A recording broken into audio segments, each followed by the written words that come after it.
안녕하세요. 오늘은 비노스 라마찬드라의 예수 스캔들이라는 자료를 좀 깊이 들여다볼까 합니다. 네, 예수가 왜 당시에 그렇게 논란의 중심이었는지, 또 왜 그의 메시지가 일종의 스캔들처럼 여겨졌는지, 그걸 파헤쳐 보는 거죠. 맞습니다. 이 자료는 예수를 그냥 온화한 성인 이렇게만 보는 게 아니라요. 네. 당시 사회나 그 종교 체제에 아주 정면으로 도전했던 어떻게 보면 급진적인 인물로 그리고 있거든요. 아, 급진적인 인물? 네, 그의 삶, 또 죽음, 그리고 부활 주장까지 이게 어떻게 기존 질서를 뒤흔들었는지 그 핵심적인 충격들을 좀 짚어보려고 합니다. 좋습니다. 자료에서 이제 가장 먼저 강하게 얘기하는 게 역시 십자가형이잖아요. 그렇죠. 십자가. 이게 로마 제국에서는 얼마나 잔인하고 또 수치스러운 처형 방식이었는지 이걸 강조하더라고요. 네, 맞아요. 이게 보통 형벌이 아니었죠. 네, 뭐 반역자나 아니면 정말 최하층 노예들 이런 사람들에게나 적용되던 아주 극형이었으니까요. 로마 시민한테는 아예 적용할 수도 없는 형벌이었고요. 그뿐만 아니라 유대인들 입장에서는 신명기 율법에 보면 나무에 달린 자는 저주받은 거라고 나오거든요. 아, 그 구절이 있었죠. 네. 그러니까 이게 더 충격적인 거예요. 메시아, 구원자를 기다렸는데 나무에 달려 저주받은 모습이라니. 이건 기대랑 완전 반대죠. 그렇죠. 이해가 안 됐겠네요. 네. 심지어 신성모독처럼 느껴질 수도 있었을 겁니다.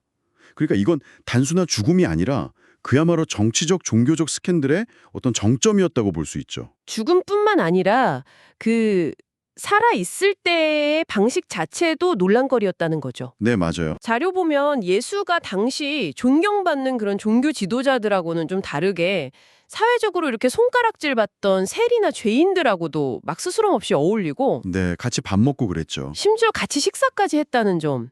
이게 당시 유대 사회의 그 엄격한 정결관념하고는 완전히 어긋나는 거잖아요. 그렇죠. 그게 단순히 그냥 같이 밥 한 끼 먹었다 이런 차원이 아니고요. 아, 당시 유대 사회가 얼마나 그 정결함, 분리됨을 중요하게 여겼습니까? 근데 그걸 그냥 정면으로 깨뜨리는 행위였던 거죠. 일종의 선언이었군요. 네, 이 식탁 교제를 통해서 하나님 나라가 얼마나 급진적으로 열려 있는지를 그냥 보여준 셈이죠. 네네. 거기다 더해서 혈연 중심의 가족 관계보다 하나님 나라의 새로운 관계가 더 중요하다. 이걸 우선시하면서 자기를 따르려면 모든 걸 버리고 자기 십자가를 지라고까지 요구했거든요. 아, 그 말씀 마태복음에 나오는. 네, 마태복음 10장 38절 같은 말씀 보면 이건 개인의 삶, 가족과의 유대 이런 걸 다 넘어서는 완전한 헌신을 요구하는 거니까요.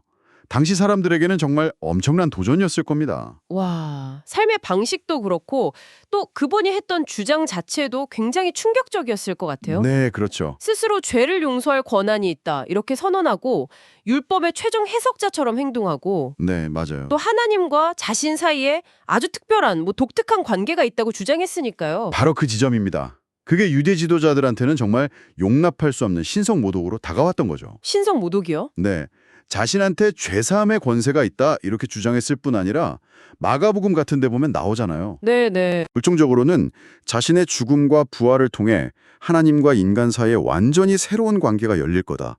그리고 이게 기존의 모든 제사를 대체하고 완성하는 거다. 이렇게 선언한 거나 마찬가지거든요. 와, 이건 기존 종교 체제를 그냥 뿌리부터 흔드는 주장이네요. 그렇죠. 근간을 뒤흔드는 선언이었습니다. 그리고 이 모든 어떤 스캔들의 정점에는 결국 부활 주장이 있는 거군요. 네, 부활이죠. 십자가에서 그냥 실패한 반역자처럼 그렇게 보였던 예수를 따르던 사람들이 갑자기, 정말 갑자기 목숨을 걸고 그가 죽음에서 살아났다고 외치기 시작한 거잖아요. 네. 이건 정말 불가사의한 전환 같아요.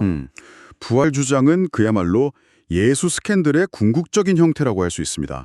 자료에서도 그 점을 지적하는데요. 네. 만약에 부활이 그냥 꾸며낸 이야기라면 십자가 처형이라는 그 절망적인 사건 이후에 제자들이 보여준 그 놀라운 용기, 확신, 또 초기 기독교가 그렇게 폭발적으로 성장한 거 이게 설명이 잘 안 되거든요. 그러네요. 설명하기 어렵죠. 네, 이 부활 메시지는 결국 죽음을 이긴 생명, 절망을 넘어서는 희망 이걸 선포하면서 로마 제국이나 유대교 지도자들에게는 기존의 세계관 자체를 뒤엎는 또 다른 차원의 도전장을 던진 셈이죠. 오늘 이 예수 스캔들 자료를 통해서 보니까요.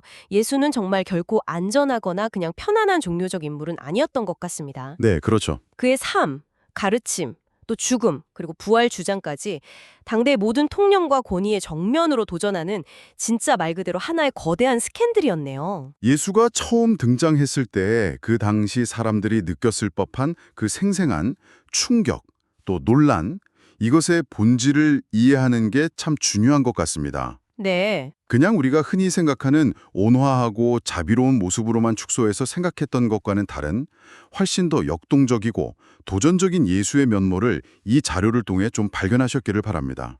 마지막으로 한번 생각해 보실 질문을 던져봅니다. 예수가 2000년 전 유대 사회에 던졌던 이 근본적인 스캔들의 의미를 오늘날 당신의 삶과 또 우리 사회에 비추어 본다면 과연 어떤 새로운 통찰이나 도전을 발견하게 될까요?